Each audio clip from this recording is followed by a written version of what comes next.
My family laughed when I inherited my grandparents' old house. Years later, its value skyrocketed and they wanted me to share. When I refused, they tried to break in and ended up getting arrested.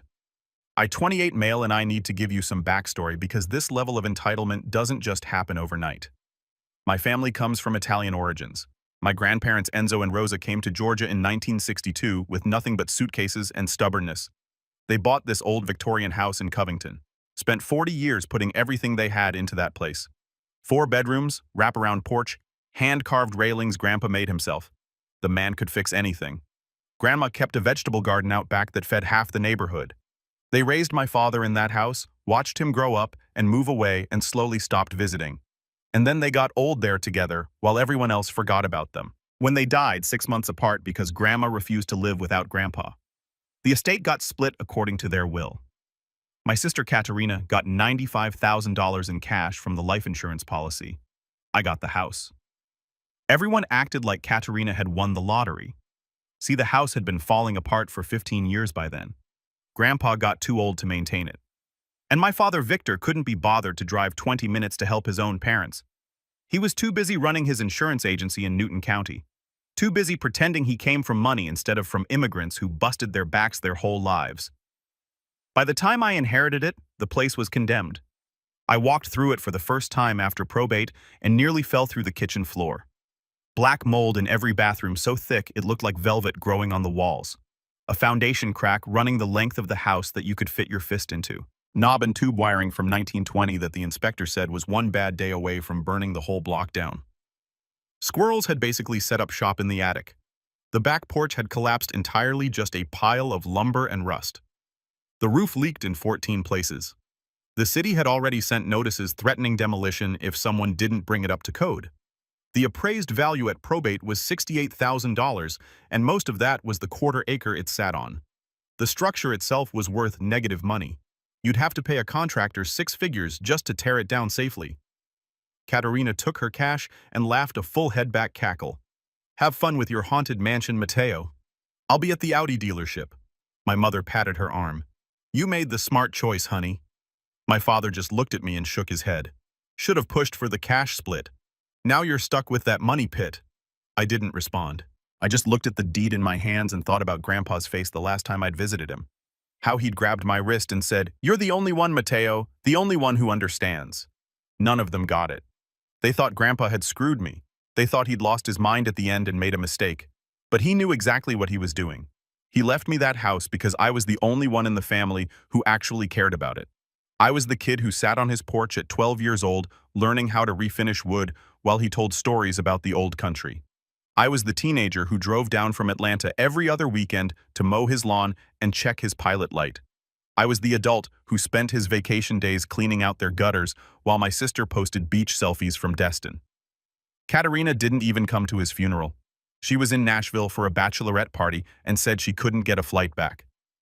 That was garbage. I checked. There were 12 available flights that day. She just didn't want to ruin her weekend. So when Grandpa left me that rotting pile of problems instead of the easy cash, he was sending a message. He trusted me to save what my father had walked away from. I quit my apartment lease in Atlanta. I moved into a tent in the backyard because the house wasn't safe to live in, and I got to work. 3 years, every weekend, every vacation day, every penny I made as a structural engineer at a consulting firm in Atlanta. I learned plumbing from YouTube videos. I taught myself electrical from library books. I ate ramen and peanut butter sandwiches while I saved up for the foundation repair that cost me $32,000 I didn't have. I took out a loan against my 401k. I sold my truck and bought a 15-year-old pickup that burned oil but ran. Where was my family during all this telling me I was an idiot? My father said I should sell the dump to a developer for whatever they'd offer and cut my losses. My mother said I was wasting my life on a pile of old wood. Katerina said nothing at all because she hadn't spoken to me directly in 2 years. She communicated through my parents like I was some foreign country she needed interpreters for. Fast forward to now. The appraisal notification hit my inbox. $485,000. I read it 3 times. Then I walked through the house I had rebuilt with my own 2 hands and started grinning. Original hardwood floors restored and refinished until they had that nice honey gold look.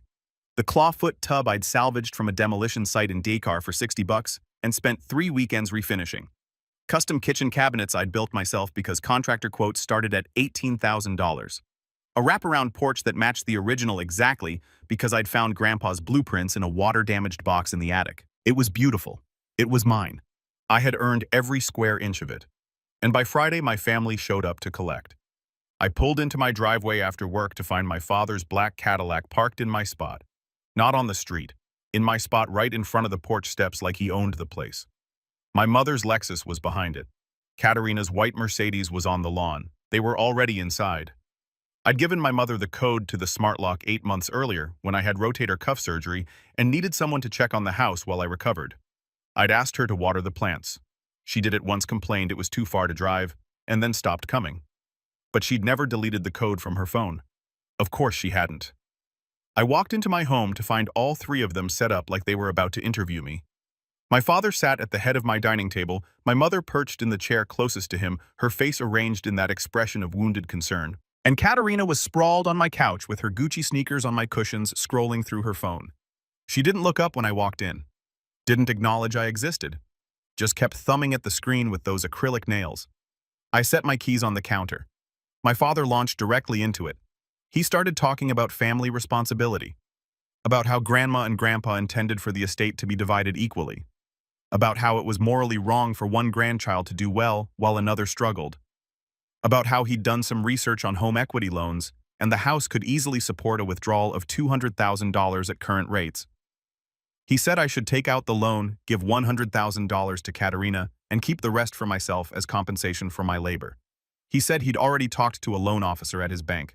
He said the paperwork could be done in 2 weeks. He said it like he was presenting a business proposal, like we were negotiating a contract, like he hadn't just walked into my house uninvited to tell me what to do with my own property. And if I say no, his jaw tightened. This isn't a negotiation, Mateo. This is what's happening in my house that I own, that I rebuilt with my own hands. You rebuilt it with family money, family property. I owe you nothing. I said it flat. Get out. The room went dead silent. My mother's face crumpled. Katerina looked up from her phone for the first time. I asked which grandchild was struggling because from where I stood, I was the one who ate ramen for 8 months while saving for foundation work. I was the one who took on debt I'm still paying off. Katerina finally looked up from her phone. She said I was being dramatic, that I chose to do all that nobody made me live like a homeless person for some old house, that I could have sold the dump to a developer like Dad suggested and split the money with her like a normal sibling would. I asked her what she did with her 95 grand. She told me that wasn't the point. I told her it was exactly the point. She blew through her inheritance in 18 months. The Audi Q5 that she totaled 8 months after buying it and replaced with a Mercedes. The apartment in Midtown Atlanta that cost $2,400 a month. The trips to Miami and Nashville and Cabo. The designer bags and shoes and jewelry I'd seen on her Instagram. That was her choice. My mother started crying. The performance kind. She said that Katerina was drowning in credit card debt. That as the older sibling I had an obligation to help. That this was what Grandma and Grandpa would have wanted. I told her to stop using dead people to guilt trip me. If they wanted Katerina to have the house, they would have left it to her. They didn't. They left her cash because they knew she'd blow through anything else. My father stood up. Victor is 6'2", 240 pounds, a former college linebacker who never got over the glory days. He spent 30 years running his insurance agency through sheer force of personality intimidation, yelling, making people feel small and stupid until they stopped arguing and did what he wanted. He told me I was going to take out that loan and give my sister what she deserved. He said it like it was already decided. I laughed in his face. You're delusional. Excuse me. You heard me. Get out of my house before I call the sheriff and have you removed. My father stepped toward me, close enough that I could smell his cologne. You ungrateful little, finish that sentence. Please give me a reason. We stood there for a long moment, him deciding if he wanted to swing, me hoping he would. Finally, my mother grabbed his arm and whispered something, and the moment passed. He called me an ungrateful disappointment on his way out. Said he should have known I'd turn out selfish. Said my grandparents would be ashamed of the man I'd become. I told him Grandpa left me this house specifically so it wouldn't end up in his hands. My father's face went purple, his shoulders tensed. But my mother grabbed his arm and whispered something. He just pointed at me with one finger and said this wasn't over, that I had no idea what I'd started. They left. Katerina's shoulder checked me on the way out like we were in middle school. I changed the lock code. Then I sat in my kitchen and drank 3 glasses of water because I don't drink, and I needed to do something with my hands. I didn't sleep that night, not because I was scared, because I was thinking ahead. I knew my father. He didn't make threats he wasn't willing to follow through on. Whatever was coming, I needed to be ready. The lawyer's letter arrived 4 days later. Certified mail. Return receipt requested. The envelope was thick and expensive, which told me my father had already spent real money on this. The letter accused me of fraud. It claimed I had conspired during probate to undervalue the property for my own benefit. It claimed there was an implied verbal agreement that I would share the house's equity with my sister once it was renovated. It demanded I establish something called a constructive trust that would give Katerina a 50% ownership stake in my home. If I didn't comply, they would file a lawsuit and put a lien on the property that would prevent me from selling, refinancing, or doing anything else with it until the matter was resolved, which could take years. I read the letter twice. Then I called the only person I knew who might understand how insane this was. Damien had been my best friend since sophomore year. We'd gone to Georgia Tech together, pulled all-nighters together, helped each other move apartments more times than either of us could count. He was also a contracts attorney who'd recently left his firm to start his own practice in Dakar. He wasn't a real estate litigator, but he knew people who were. We met at a wing joint in Dakar. I laid everything out: the inheritance, the renovation, the ambush, the letter. He read the demand twice, then set it down. He told me the legal argument was garbage. Constructive trust required evidence of an agreement, verbal or written, that I would hold property for someone else's benefit. There was no such agreement. I had text messages from 3 years ago where Katerina explicitly told me to enjoy my dump because she was glad she got the cash. The will was clear. The probate was closed. The appraisal was done by an independent firm appointed by the court. On paper, this case was a slam dunk. I should win easily. But Damon also told me that family lawsuits were different. They got emotional. They got ugly. Judges sometimes tried to split the baby just to make everyone go away. If my father was willing to spend money on lawyers, he could keep me tied up in court for 3 or 4 years. Even when I won, and I would win, I'd spend 50 grand or more in legal fees. I asked him what I should do. He said I needed someone meaner than me. He knew a real estate litigator named Samantha who had a reputation for being ruthless. She didn't take cases she couldn't win, and she didn't lose cases she took. If my family wanted a fight, she was the one to have in my corner. I called her office the next morning. Samantha worked out of a converted Victorian in downtown Dakar. She was maybe 50, and the kind of stare that made you want to check if you'd done something wrong. I brought everything. The original, will the probate records, 3 binders of receipts from the renovation organized by date and category, before and after photographs, text messages, emails, every piece of documentation I had put together over 3 years of working on that house. She spent 90 minutes going through it, taking notes on a yellow legal pad. When she finished, she looked at me and asked one question. "Who was the executive of your grandparents' estate, my father?" She smiled. "And he signed off on the original appraisal. The $68,000 valuation." "Yes." "Perfect." She leaned back in her chair. "And your father just screwed himself. He certified that appraisal was accurate. Now he's claiming it was fraud. You understand what that means? He incriminated himself. He buried himself. The question is, do you want to bury him deeper, or do you want to let him crawl out?" I thought about it for exactly 2 seconds. Bury him. She explained that my father, as executive, had signed off on the original appraisal. He had certified to the probate court that the division of assets was fair and accurate. He had taken a legal oath that he was administering the estate properly. If he was now claiming the appraisal was fraudulent, he was admitting to one of 2 things. Either he committed fraud himself by knowingly approving a false valuation, or he was negligent in his fiduciary duty by failing to properly oversee the process. Either way, he had just incriminated himself. If we pushed back hard enough, his own lawsuit could turn into criminal charges against him. I asked her what we should do. She said we counterattack, make them regret putting any of this in writing. Within a week, she filed a motion for declaratory judgment, affirming my sole ownership of the property. She also sent a letter to my family's lawyer that was 11 pages of legal destruction. It explained in detail exactly how pursuing this claim would expose my father to criminal liability for fiduciary fraud. The letter suggested that perhaps everyone should step back, take a breath, and reconsider the wisdom of continuing down this path. The silence lasted about 10 days. I spent those days installing a security camera system around the property. 4 cameras with night vision and motion activation. Cloud backup to a server. I had a feeling I was going to need it. I was right. Wade was a retired Marine who lived in the Blue Craftsman 2 doors down with his wife Ellen. We'd become friends over the past year. I'd helped him track down parts for his Mustang restoration.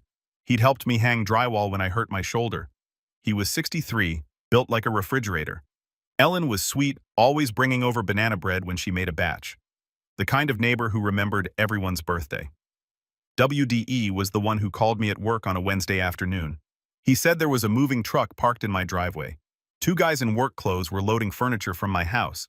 My father was on the porch directing traffic. I told my project manager I had a family emergency and left. I drove home doing 20 over the speed limit.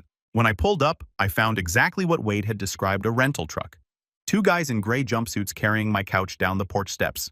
My father standing at the door with a clipboard literally checking items off a list like he was running an office move. I found out later that my mother had apparently tried a few combinations on the lock code until one worked. Lazy security on my part. I only changed 2 digits. Wouldn't make that mistake again. Wade was on the sidewalk with his arms crossed. He'd positioned himself near the end of the driveway, close enough that anyone trying to leave would have to deal with him first. I got out of my truck and walked up the driveway. "What the heck do you think you're doing?" My father didn't even look at me, just kept checking his clipboard. "Recovering family assets. Keep loading, boys. Put my couch down now." One of the movers hesitated. My father snapped at him to keep moving. "You have a court order," I asked. "It's being processed." "So that's a no." I turned to the movers.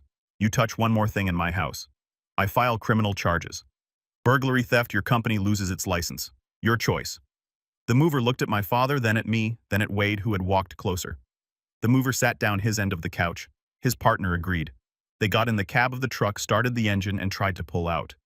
WDE stepped directly into their path and didn't move. The mover honked. Wade just stared at him. I told him it was okay. Let them go. He stepped aside and the truck pulled away. I got the company name and license plate on video. My father finally turned to look at me. His face was red. He said I was making a huge mistake, that he was trying to handle this quietly as a family matter, but if I wanted to do it the hard way, he would bury me. I pulled out my phone and showed him the security camera footage. 4 angles, everything recorded: the illegal entry, the attempted theft, his admission that he didn't have a court order. All of it was already uploaded to the cloud. I asked him if he wanted to keep making threats or if he wanted to leave before I called the sheriff. He left, but Katerina showed up about 30 seconds later. She must have been waiting around the corner watching on her phone, because she pulled her Mercedes onto the lawn again and jumped out. She saw the couch still sitting on the grass. She saw our father's Escalade pulling away, and she started screaming at me. She called me every name she could think of, and my sister had a solid vocabulary when she was angry. Then she got specific. "You manipulated Grandpa when he was dying. You poisoned him against us.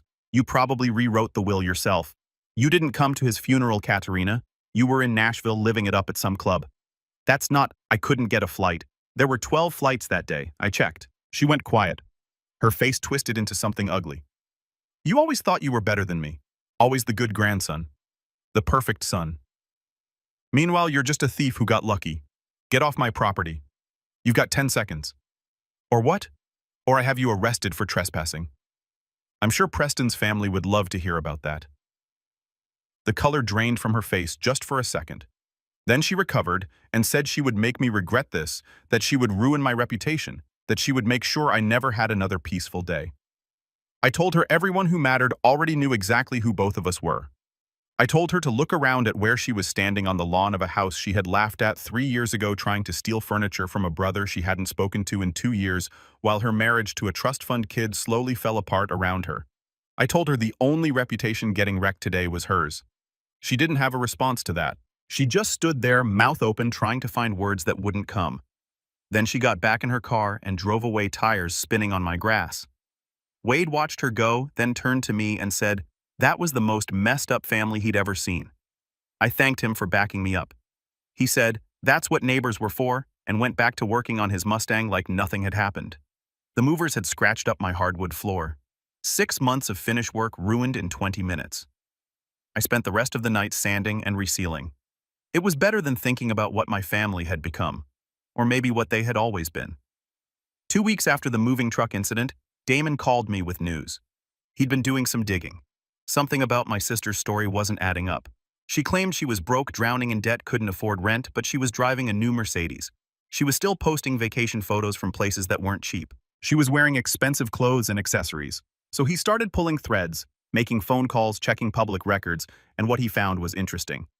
"You sitting down?" Damon asked when he called. "Should I be?" "Your sister got married 14 months ago. Courthouse ceremony, Fulton County. Guess who the witnesses were?" "No idea. Victor and Donna Ferrante." I was quiet for a long moment. They knew. This whole time they knew. It gets better. Her husband is Preston Whitmore the first fourth. As in Whitmore Development, as in shopping centers all over North Georgia.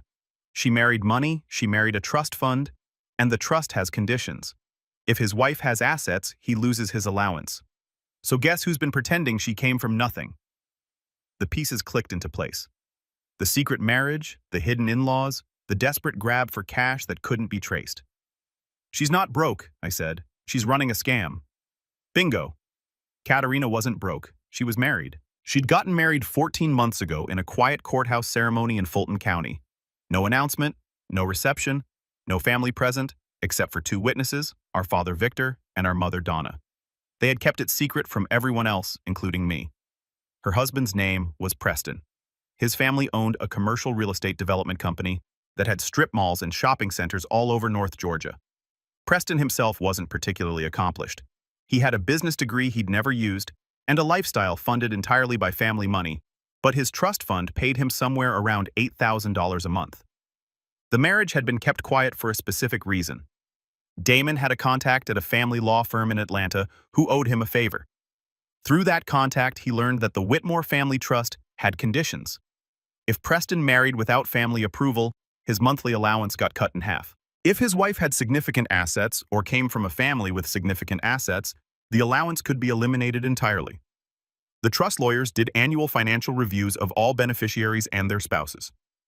Katerina had told the Whitmore family that she came from nothing, that her parents were working-class insurance people who lived paycheck to paycheck, that she had no inheritance, no family wealth, no assets of any kind. She said her father's business was struggling and her mother had health problems. She painted a picture of herself as a scrappy, self-made woman who had overcome tough circumstances to build a career in marketing. All of it was lies. My father's agency was profitable. My mother played tennis 3 times a week and had never been seriously ill, and Katerina had burned through $95,000 in inheritance money like it was nothing. She had invented an entire fake background to marry into money. She had lied her way into a wealthy husband. And now she wanted me to give her $100,000 in cash so she could have it without disclosing it to her husband's family attorneys. If they found out she'd received that kind of money, they'd start asking questions. Questions that would unravel the entire mess of lies she'd put together. It wasn't about our grandparents' intentions. It was about my sister running a con on her in-laws and needing me to help her hide the evidence. My own parents had helped her do this. They had attended her secret wedding. They had lied to the Whitmores about our family's financial situation. They had enabled every step of this fraud, and then they had the nerve to call me selfish for not playing along. I sat with that information for a long time. I thought about calling my parents, confronting them, asking how they could lie to my face, accuse me of fraud, try to steal my furniture while hiding their daughter's secret marriage from me. But I already knew what they'd say. They'd turn it around on me. So I called Samantha. I told her what Damon had found. I asked her if we could use it. She was quiet for a moment. Then she said yes. This changed everything. If my sister was claiming financial hardship as the basis for her constructive trust demand, she would have to prove it under oath with documentation. And if she lied about her marital status or her actual financial situation, that was perjury. Samantha filed a motion to compel full financial disclosure. Every bank account, every credit card, every asset, everything. My family's lawyer tried to block it. Samantha tore his arguments apart. The judge granted the motion and scheduled a deposition. The trap was set. The deposition was scheduled for a Thursday morning at Samantha's office. Their lawyer looked like he was in over his head and knew it. My dad and Katerina showed up. My mother didn't come. I sat in the corner of the conference room and watched Samantha work. She started gentle questions about Katerina's living situation, her income, her monthly expenses. She let Katerina tell her story about struggling to make rent, about being behind on credit cards, about the stress of watching her brother live in a mansion while she could barely afford groceries. Katerina was good at this. She had practiced. Her voice caught at the right moments. Her eyes got watery. She was playing the victim role she had been doing her entire life. Then Samantha asked about her marital status. Ms. Ferrante, are you currently married? Her face went still just for a second. A flicker of something that might have been panic before she pulled herself together.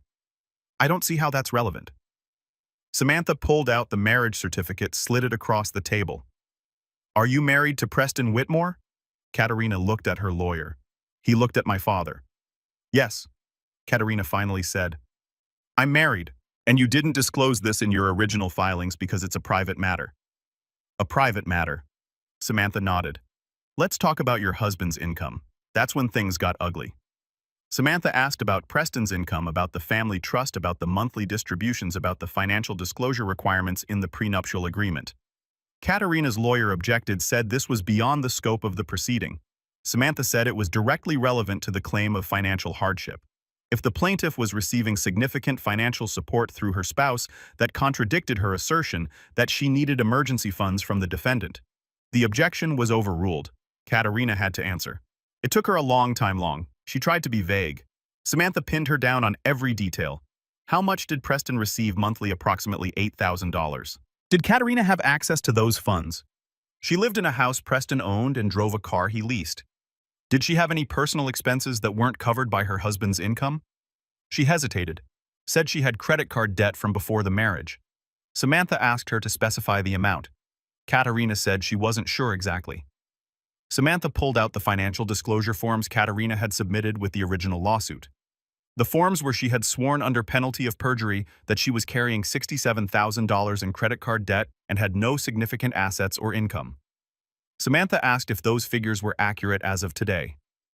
Katerina looked at her lawyer. He nodded. She said, yes, they were accurate. Samantha produced a folder of credit card statements, bank records, financial documents she had subpoenaed from 3 different institutions. The records showed that Preston had paid off $45,000 of Katerina's credit card debt 3 days after their wedding as a gift. The remaining balance across all her accounts was currently $11,800. Not nothing, but a long way from the drowning in debt story she had been selling.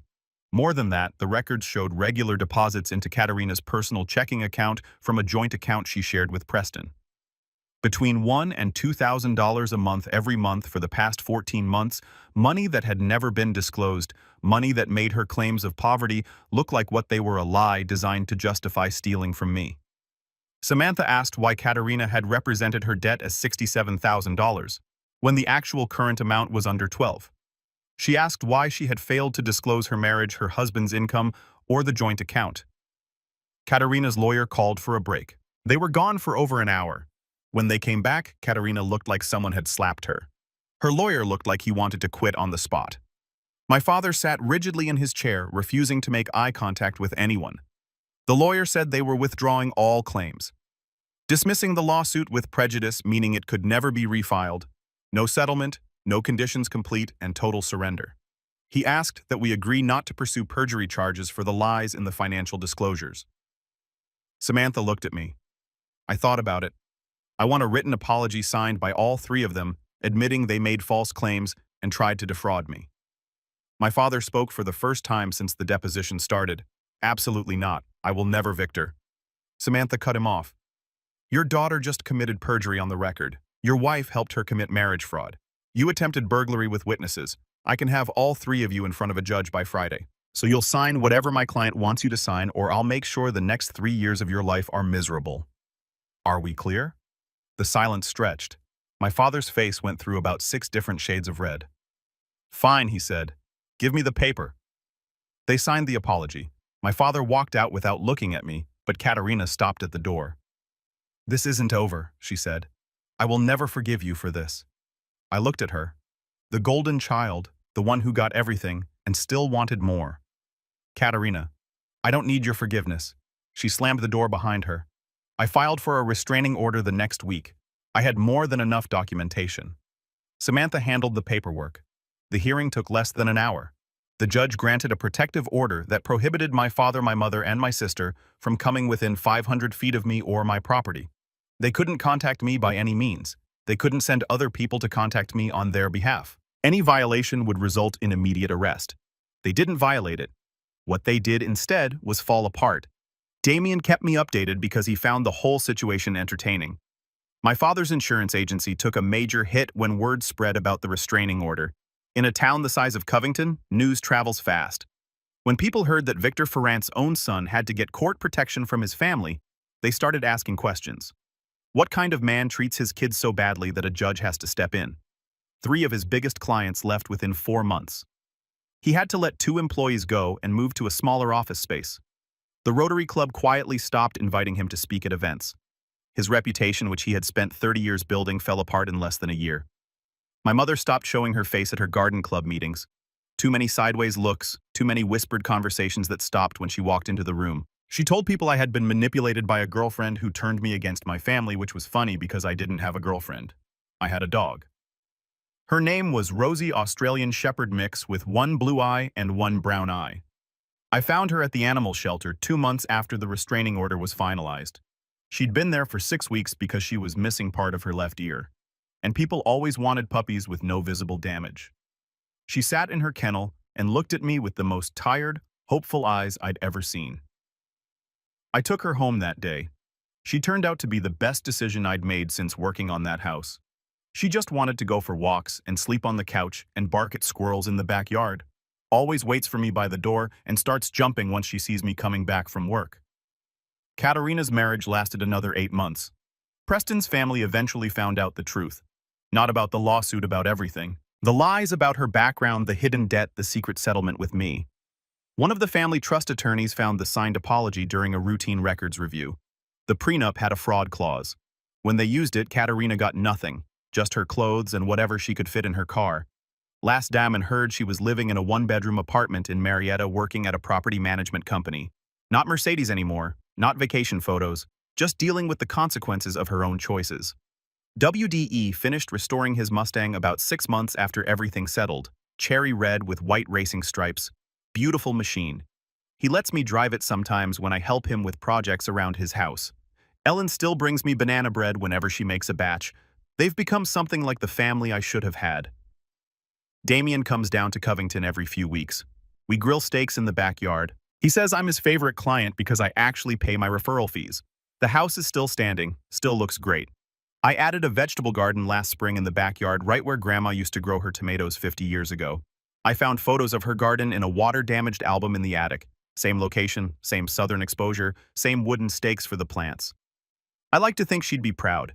I like to think Grandpa would walk through the rooms and recognize what I was trying to do. Save something that mattered. Sometimes I think about my family. I wonder if they ever realized what they lost. Not the money, not the house me.